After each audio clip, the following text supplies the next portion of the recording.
Tínhamos visto queda, confrontação, disciplina e restauração de Davi. E é muito legal quando você começa, quer dizer, não é legal quando começa com queda, mas é bom quando termina com restauração. Só que nesse caso que eu vou lidar aqui, que é o caso, então, voltando um pouquinho no tempo, o caso do rei Saul, é queda, confrontação e desgraça de Saul. E nós temos que entender qual que é a diferença. Veja, tem queda nos dois. Davi pecou, vocês viram comigo o pecado de Davi, pecados graves que no Antigo Testamento ensejavam inclusive a morte dele. Então, tem queda de Davi, vai ter queda de Saul, vai ter erro de Saul. Mas por que que um termina com restauração e por que que o outro termina com desgraça? O que que no processo de pecar, para um não foi o fim e para outro foi a desgraça? É isso que nós vamos estudar nessas próximas 2 semanas. E vocês, meus irmãos, vão ter que entender que a palavra de Deus, vida não é Hollywood, em que tudo termina bem. Muitas vezes a vida termina mal e termina muito mal. E eu quero então entender com vocês juntos aqui o texto de 1 Samuel capítulo 15, só que eu já quero avisar que hoje é um estudo preparatório. Hoje não é o tudo que eu gostaria de falar. O principal que nós queremos lidar com o texto vai vir na próxima vez que eu pregar, que vai ser daqui a 15 dias. Mas hoje eu preciso preparar os irmãos para ouvir aquilo que vai vir depois. E fazer tudo num dia só ia ficar muito cheio. Muitos irmãos estiveram aqui ontem, estão cansados, então há de ser um estudo mais rápido, introdutório e preparatório, ok? Então, pedir que você abra comigo o texto de 1 Samuel capítulo 15. Eu quero começar então falando da tarefa que Saul, que é rei de Israel, recebe, ok? Saul, ele é colocado como rei por volta do ano 1040, ele é o primeiro rei de Israel, ungido por Samuel, o profeta. Ele é um rei ele é um cara bonito, é um cara alto, é um cara imponente, vem de uma tribo humilde, embora seu pai não fosse alguém desimportante, mas é um homem que é colocado ali como rei, e essa é a história do começo do fim do reinado de Saul, e depois porque de Saul nós vamos ter Davi como rei. Isso vai ser explicado em todo esse texto aqui. Diz assim, eu vou ler então a parte, então eu vou ler a primeira parte, explicar um pouquinho, a segunda parte, e assim vai. E não vou ler a história toda hoje, mas a maior parte da história nós vamos ler hoje e continuar daqui a 15 dias. Diz assim o texto, 1 Samuel capítulo 15, versículo 1.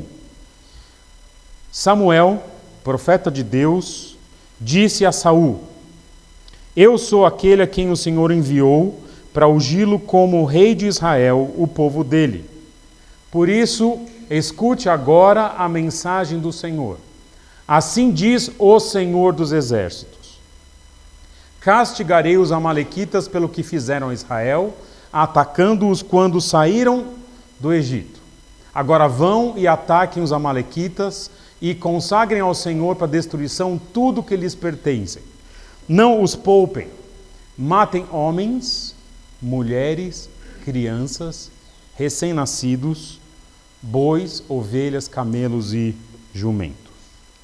Capítulo 15 começa com uma tarefa, e uma tarefa que veio da parte de Deus, diz o texto, mensagem do Senhor.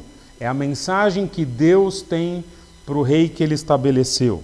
E é um texto que fala de uma grande tarefa que é dada ao rei Saul, uma tarefa que, se alguém servia a Deus, era um privilégio cumprir, porque era o cumprimento de uma profecia. Por volta de 400 anos antes, o povo de Israel quis passar ali por um território, e os amalequitas foram um grande problema. Eles atacaram Israel traiçoeiramente, mesmo sabendo que não deviam fazer. E naquele episódio, vocês vão lembrar que aquela história em que Moisés fica com os braços levantados, né? E aí Arão tem que segurar os braços de Moisés, porque quando Moisés abaixava o braço, os israelitas perdiam a guerra. É nesse episódio, então, que há um confronto, e Deus ali, ele profetiza em Números 24:20, através de Balaão, um falso profeta, mas que nesse caso fez uma profecia correta, e em Êxodo 17:14 e 16, que eu vou ler já já para vocês, Deus diz que os amalequitas precisarão sofrer. E Deus espera algo em torno de 400 anos para que execute o seu juízo pela forma traiçoeira com que os amalequitas lidaram com o povo de Deus e com o próprio Deus.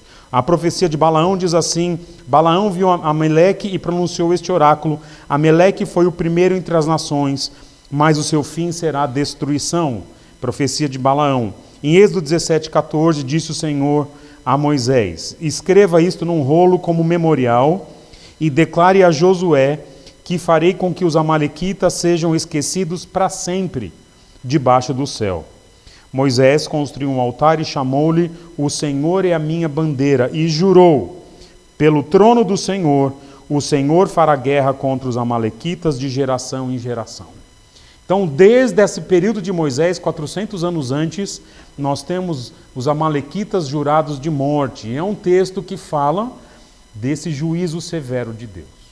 Juízo severo, isso é muito discutido na teologia, por que Deus é tão severo aqui, quando diz, consagrem ao Senhor para destruição tudo que lhes pertencem, não os poupem, e diz, matem homens, mulheres, crianças, recém-nascidos, bois, ovelhas, camelos e jumentos. Nada é poupado. No Antigo Testamento, quando Deus executa esse tipo de juízo contra nações, isso é chamado de herem, que é uma oferta de destruição total, uma oferta de um juízo severo de Deus, Deus mostrando que não é bom ser mal por muito tempo e contra o povo de Deus, contra a aliança. E Saul vai ter, digamos assim, esse privilégio de executar então aqui o juízo de Deus e uma profecia, cumprir uma profecia que Deus tinha estabelecido.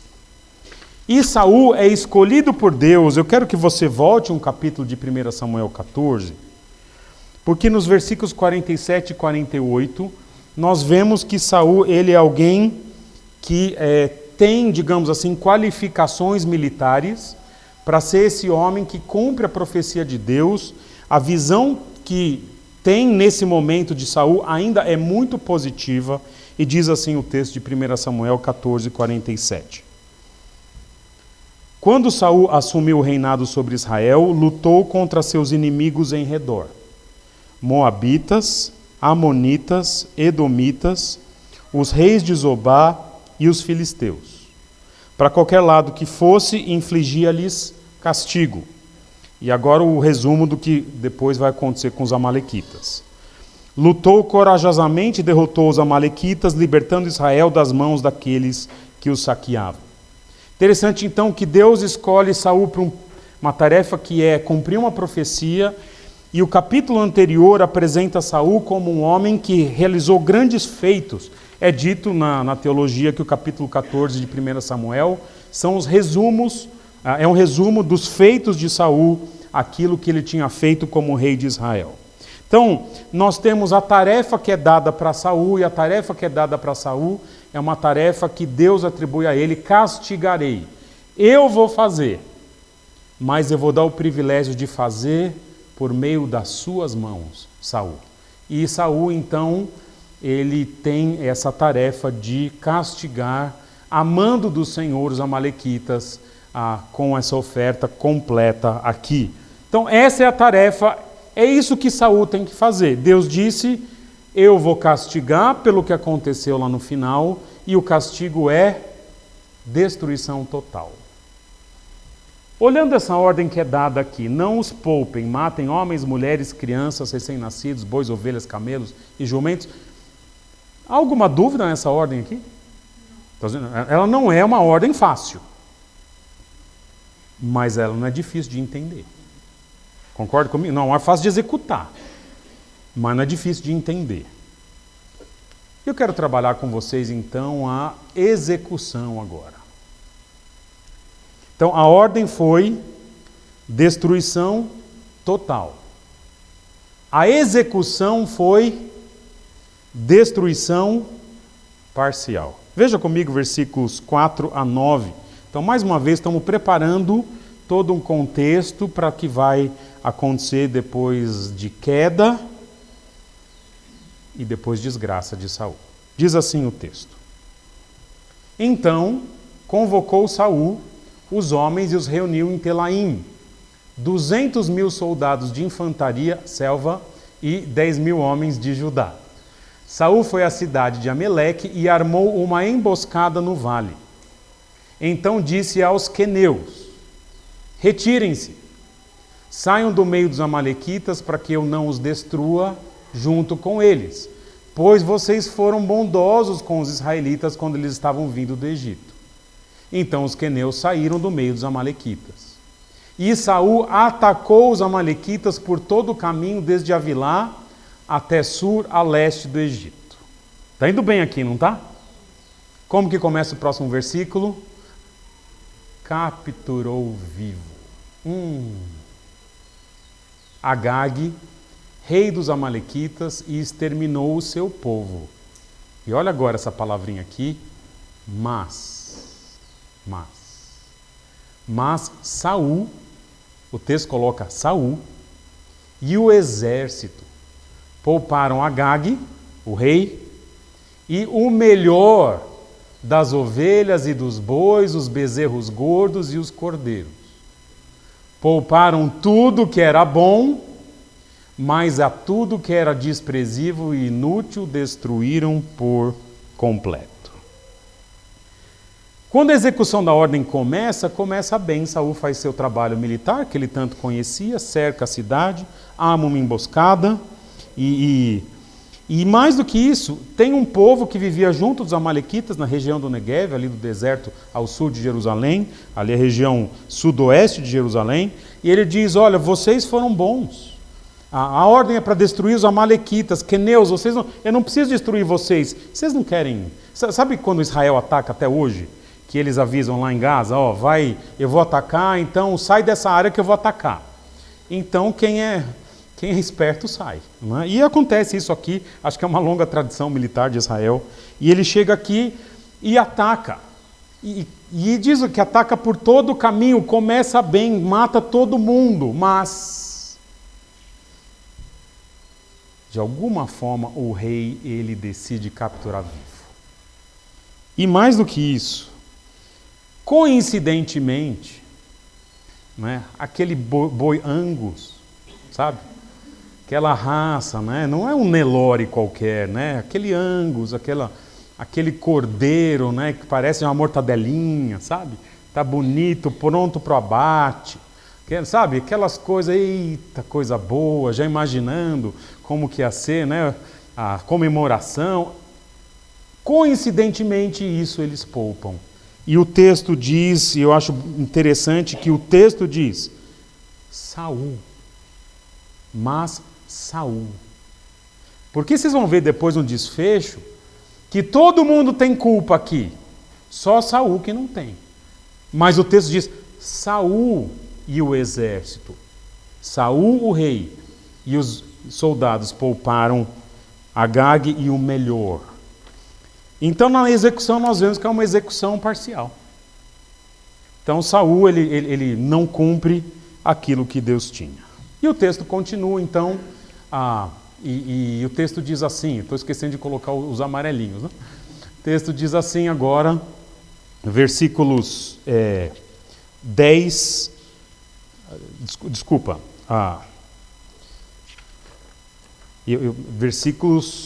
versículos 10 a 15, isso mesmo.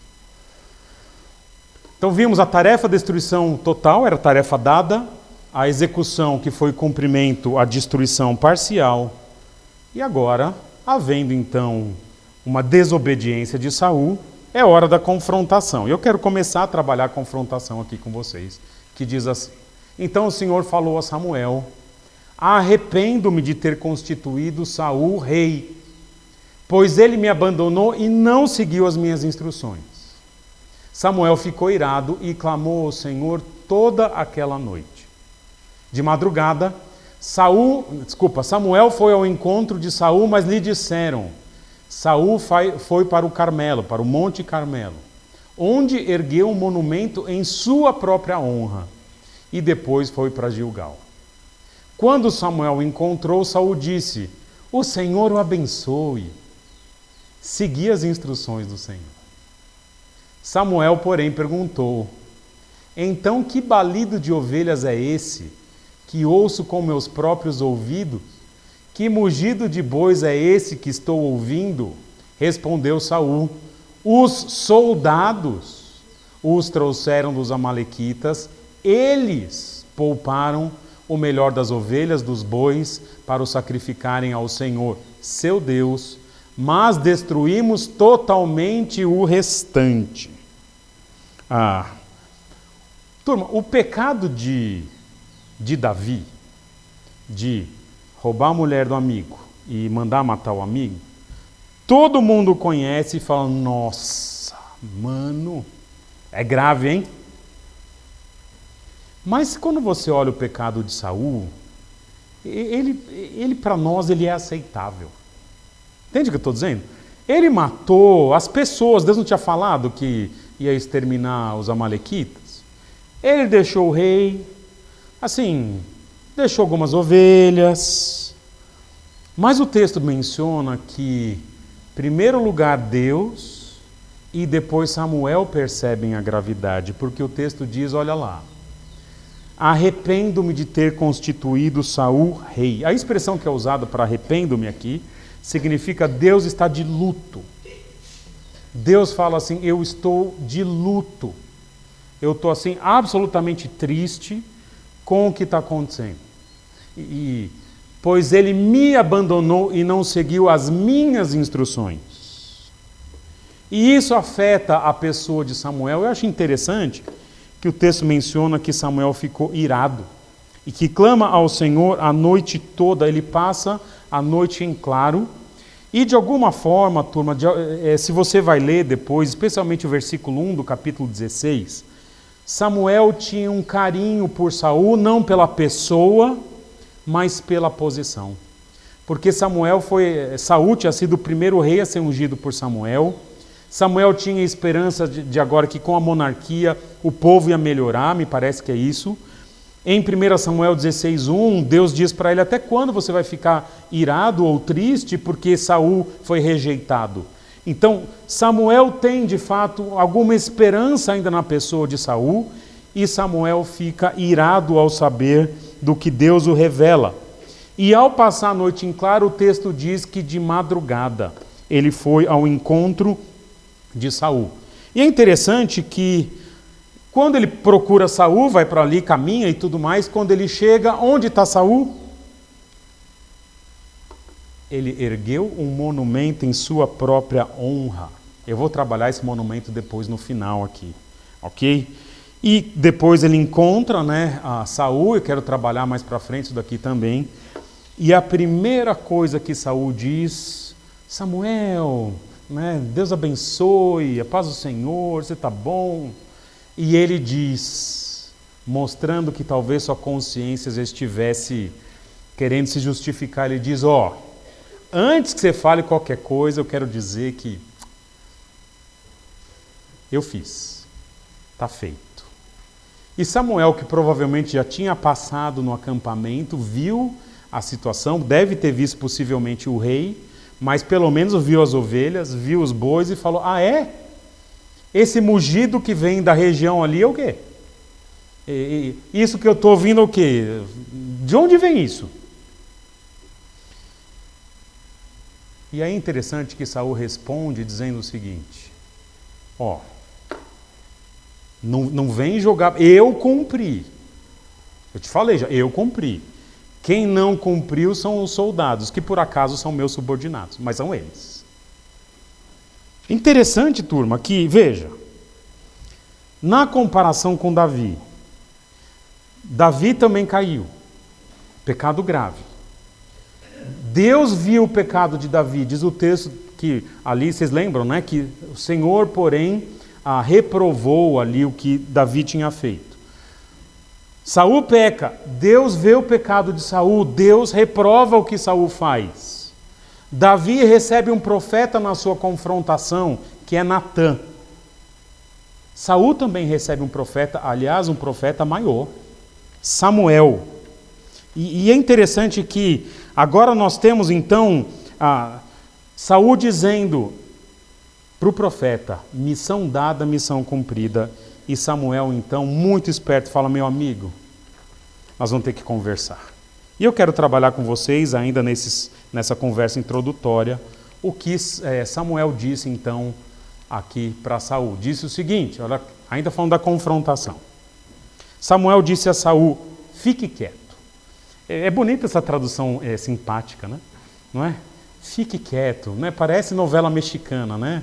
Oh, Saul Ricardo, fique quieto, né? Não, sabe, não é um nome composto assim, né? Não, fique quieto, o que eu fiz? Não. É do tipo é traduzido assim, né? Para não ser chulo, mas é cala a boca, fica quieto. Eu lhe direi o que o Senhor me falou esta noite. Respondeu Saul, diga-me, Samuel Alberto. Não? E Samuel disse, embora pequeno aos seus próprios olhos, você se tornou o líder das tribos de Israel? Você não se tornou o líder das tribos de Israel? O Senhor o ungiu como rei de Israel. E o enviou numa missão, falando da tarefa, ordenando, vá e destrua completamente aquele povo ímpio, os amalequitas. Guerreie contra eles até que os tenha eliminado.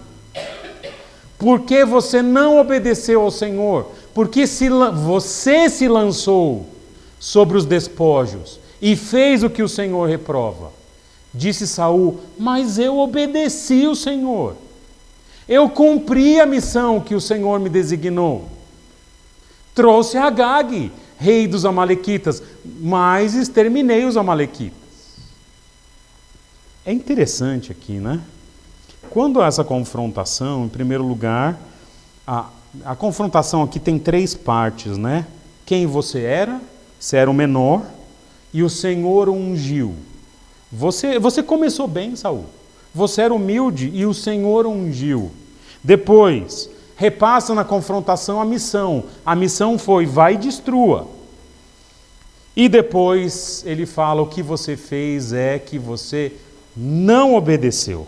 Não obedeceu. Ok? E agora, continuando aqui, um pouquinho, diz assim, você se lançou sobre os despojos.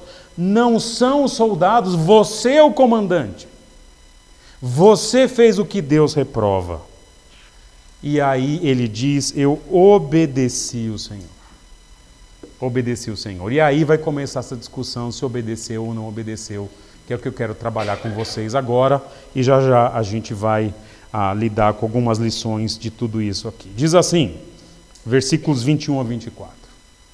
Os soldados tomaram as ovelhas e os bois do despojo, o melhor do que estava consagrado a Deus para a destruição, a fim de sacrificarem ao Senhor seu Deus em Gilgal. Samuel, porém, respondeu, acaso tem o Senhor tanto prazer em holocaustos e em sacrifícios, quanto em que se obedeça a sua palavra? A obediência é melhor do que o sacrifício, e a submissão é melhor do que a gordura de carneiros.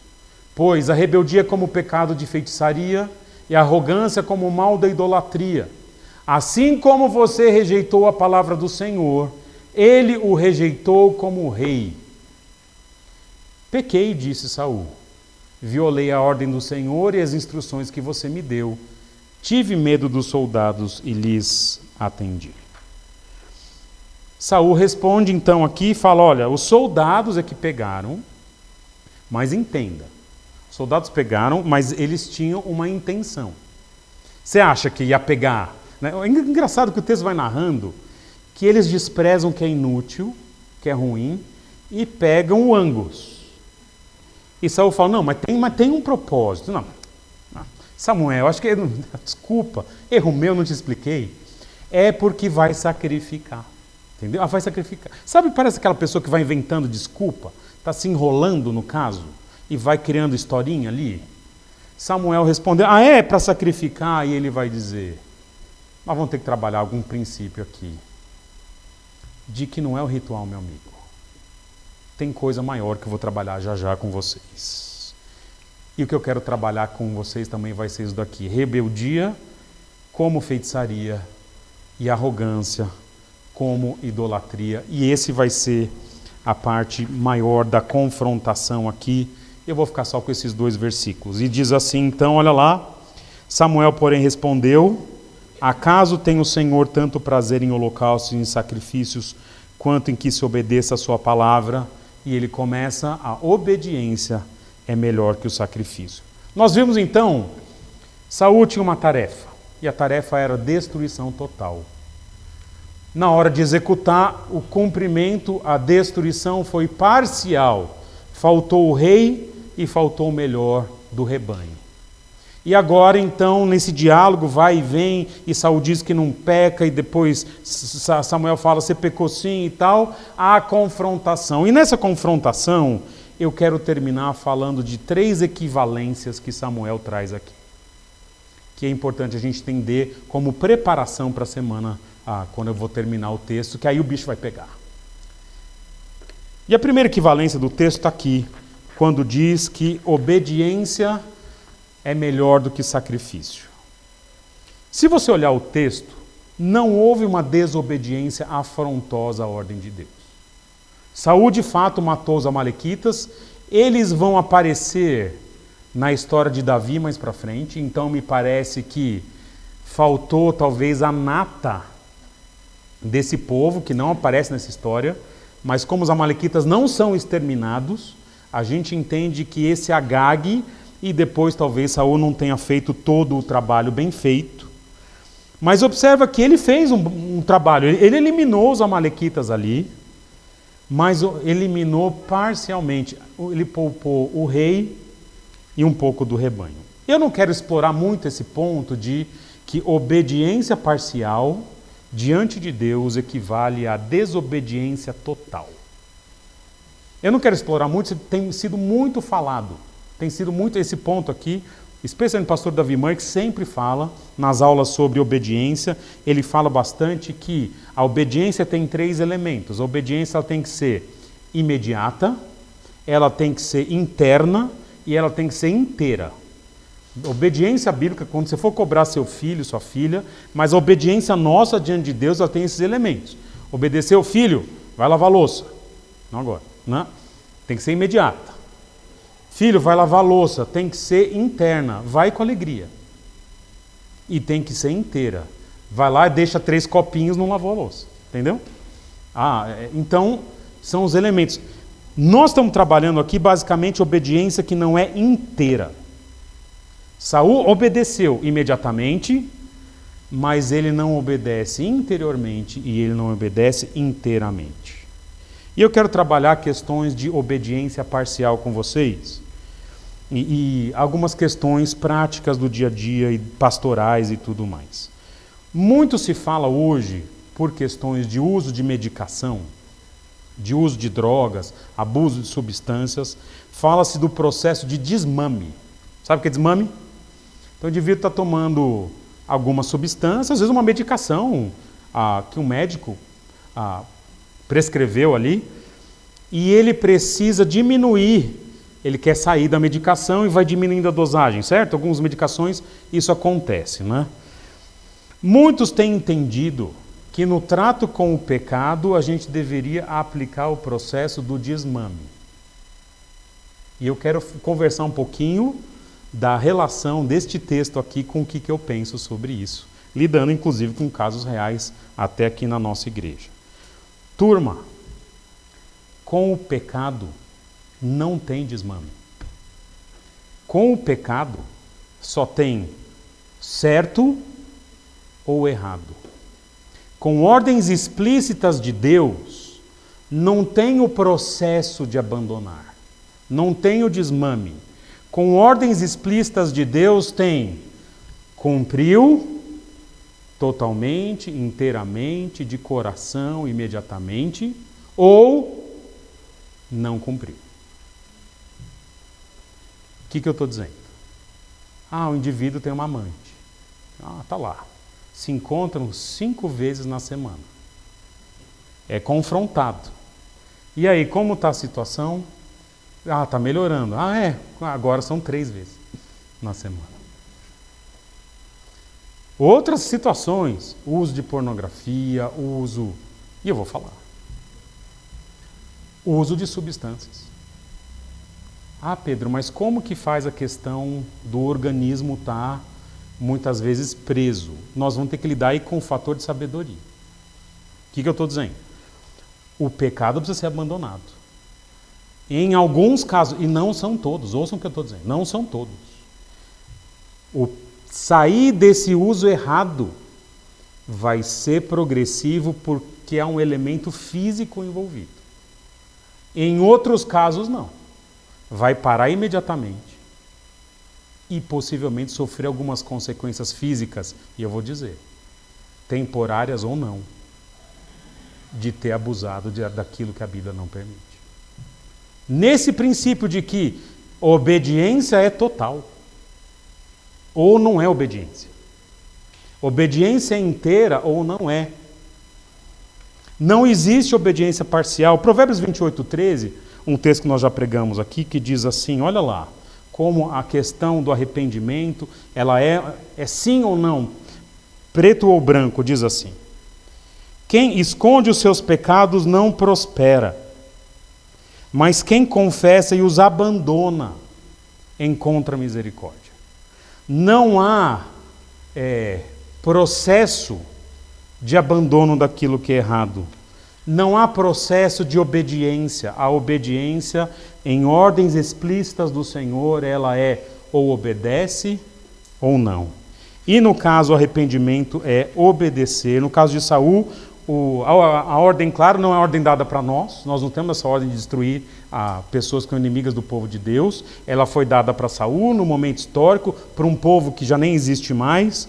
E ali a ordem era ou cumpre totalmente ou não cumpre. Na obediência não tem escala. Ok? Esse é o primeiro princípio que vai nos preparar para a conversa semana que vem. Depois, Samuel ele menciona o seguinte: a rebeldia é como o pecado de feitiçaria, e eu quero trabalhar com vocês tanto rebeldia como feitiçaria e depois arrogância como idolatria. Ele traz um princípio interessante. Você fala, por que ele relaciona rebeldia e feitiçaria, arrogância e idolatria? Por que muitos teólogos vão dizer o seguinte: a relação é básica, porque para um judeu a feitiçaria é uma coisa muito grave. E ele só está dizendo o seguinte: a rebeldia é tão grave quanto a feitiçaria e a arrogância é tão grave quanto a idolatria. Beleza? Eu não tenho certeza se é só essa relação. E eu quero definir e cavocar teologicamente um pouco mais da lógica por trás aqui. O que é feitiçaria? Como que era a feitiçaria praticada nessa época? Um pouco diferente do que é praticada hoje. Naquela época, nessa cultura aqui mediterrânea, muito da feitiçaria era praticada com animais mortos. Isso é chamado animais mortos era feito com vísceras dos animais. Eles abriam lá o animal, tiravam as vísceras, jogavam num negócio, conforme elas se colocavam ali, e faziam adivinhações. Outros faziam adivinhações com pessoas mortas, né? A necromancia. Enfim, em várias épocas a feitiçaria era praticada de formas diferentes. Mas você tem que definir o que é feitiçaria, né? Na feitiçaria, a pessoa que usa esses poderes, espíritos e tudo mais, ela não está querendo adorar o espírito. Ela não faz isso como forma de adoração. Ela faz isso como forma de obter aquilo que ela quer. Isso é feitiçaria. A feitiçaria é a manipulação de poderes sobrenaturais para algum benefício próprio ou malefício de outrem, né? Não malefício próprio. Então, a pessoa vê que tem uma força sobrenatural, ela faz alguma exigência que essa suposta divindade tem, ela faz aquilo, faz um trabalho, mata uma galinha, faz alguma coisa, para que essa entidade execute algo que ela quer. Isso é feitiçaria. Interessante que A feitiçaria, nesse esquema, ela é uma forma de se controlar poderes maiores do que o nosso, algum tipo de divindade. E esse é o desejo de controlar aquilo que é maior ou mais forte, aquilo que é sobrenatural. E veja, o que eu estou dizendo? Pessoas que usam a feitiçaria em vez de eu me submeter a um poder mais forte, eu quero controlar ou manipular esse poder. Quando eu quero controlar um poder mais forte do que o meu e não me submeto a ele, é a mesma coisa que rebeldia também. Entendendo? Tem um poder mais forte. Em tese eu deveria me submeter a ele, porque ele é mais forte. Mas eu quero, de alguma forma, controlá-lo para que ele seja uma marionete para mim. Observa como há um vínculo entre a prática da feitiçaria e a rebeldia. Os dois querem controlar poderes. A diferença no texto aqui é que Saul não admite ser controlado por Deus. A divindade que Saul está querendo controlar não é um espírito qualquer, é o Deus do universo. Ele fala o seguinte: eu não me submeto a isso, eu não preciso, eu sou o rei. Não é você quem diz o que eu tenho e o que eu não tenho que fazer. É para matar todo mundo, Deus? E se eu não quiser? E se eu quiser fazer sacrifício? E se eu quiser deixar o rei que é meu amigo? Você não manda em mim. Eu mando em você. Você me serve porque eu sou o rei. Observa a conexão entre rebeldia e feitiçaria. E a conexão é tão real na vida de Saul, que Saul termina o seu reinado buscando justamente uma feiticeira. Ele vai efetivamente mostrar sua rebeldia usando feitiçaria, ali no episódio da feiticeira de Endor. Ok? Então é interessante que esse é o segundo princípio. A rebeldia está para o Senhor da mesma forma que a feitiçaria estaria, porque os dois significam não se submeter a um poder superior e tentar controlá-lo. E o texto menciona ainda, para a gente terminar essa parte, e a arrogância é como o mal da idolatria. E eu tenho que voltar para o versículo 12 da sua passagem. Veja comigo o que o versículo 12 diz. De madrugada, Samuel foi ao encontro de Saul, mas lhe disseram: Saul foi para o Carmelo, onde ergueu um monumento em sua própria honra, e depois foi para Gilgal. A palavra monumento aqui literalmente significa uma estátua de mão. E era comum naquela época as pessoas, os reis vitoriosos, erguerem uma estátua em formato de mão, normalmente uma mão assim, para dizer que, olha, com a minha mão forte, eu destruí os inimigos. Turma, essa é a essência da idolatria. Em vez de atribuir glória a Deus, eu coloco algo no lugar de Deus. E essa arrogância de uma estátua em seu próprio nome, está aqui no texto também, significa basicamente que Saul fala o seguinte: a vitória é minha. E ele adora meio que a si mesmo com essa estátua que ele ergue. E é interessante que Deus no texto tinha se colocado, o Senhor o enviou e ele tinha dito: eu castigarei os amalequitas. Mas quando os amalequitas morrem, Saul fala: foi a minha mão, não a de Deus.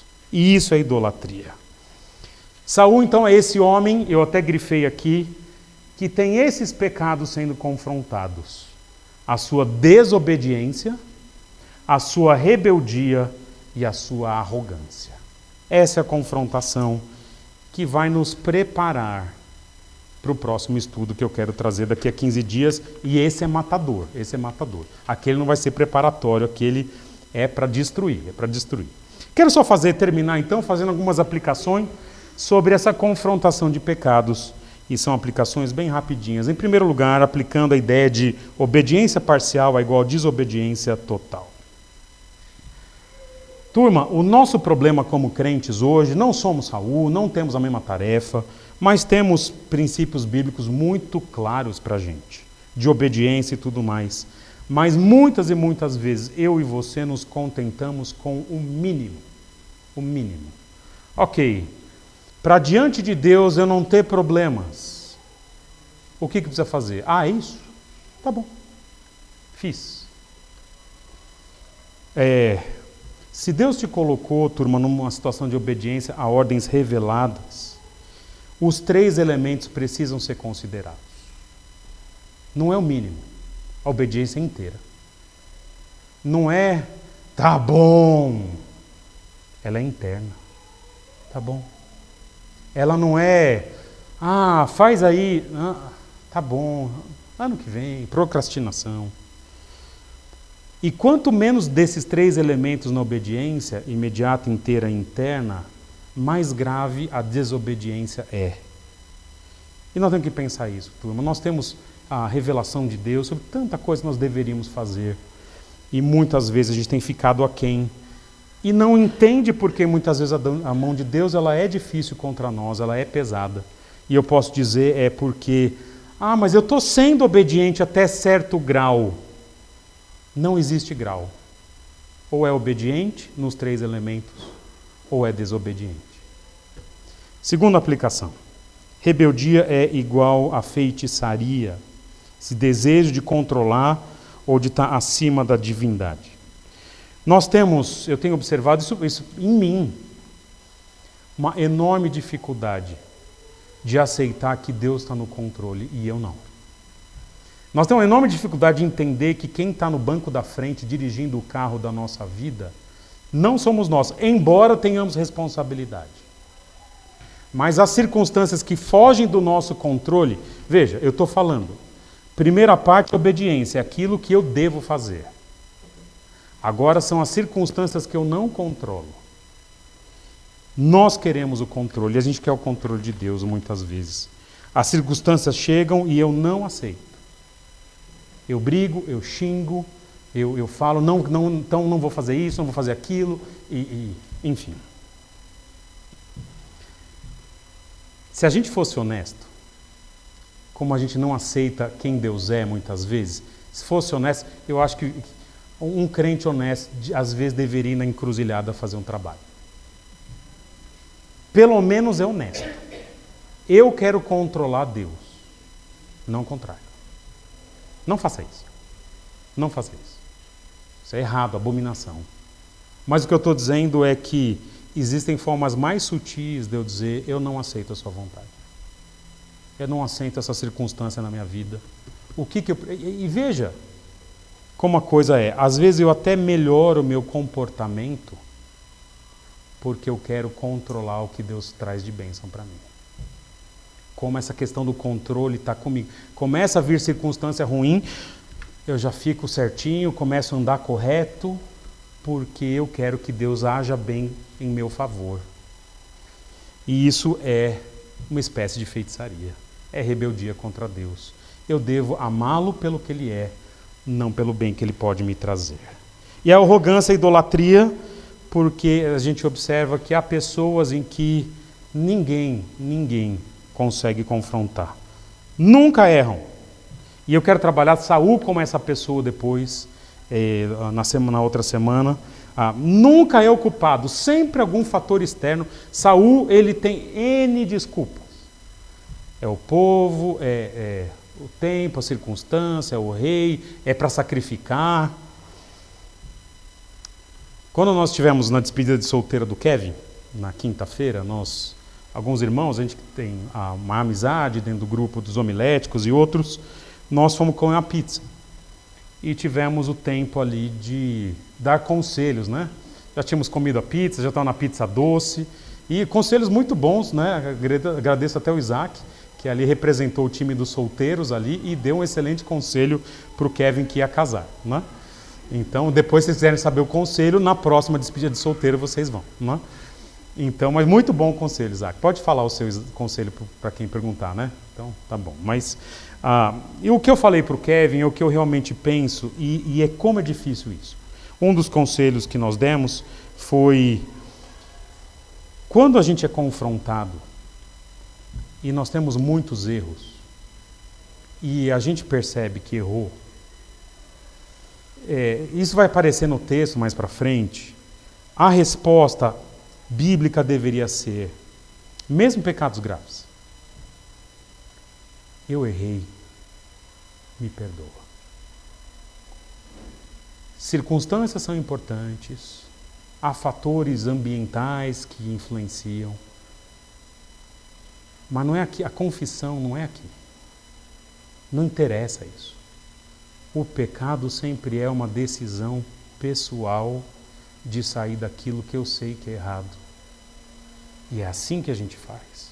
Por isso a confissão deveria ser o oposto da arrogância. Saul, você desobedeceu. É verdade. É verdade. Eu errei. Não há nada que justifica. Não há soldado que justifique. Não há amizade que justifique. Eu pequei contra o Senhor. Ponto. Esse é um exercício, turma. É um exercício. Aprender a humildade e fugir da idolatria, da autoproteção. Davi teve um grande pecado. Saul teve um pecado menor. Davi foi confrontado por um profeta. Saul também. O profeta que confrontou Davi era Natã, terceiro Dan. O profeta que confrontou Saul, Samuel, quarto Dan. Por que um vai terminar em restauração e o outro vai terminar em desgraça? Isso vai ser daqui a 15 dias, quando a gente tratar a reação de Saul à confrontação de Samuel. Vamos orar.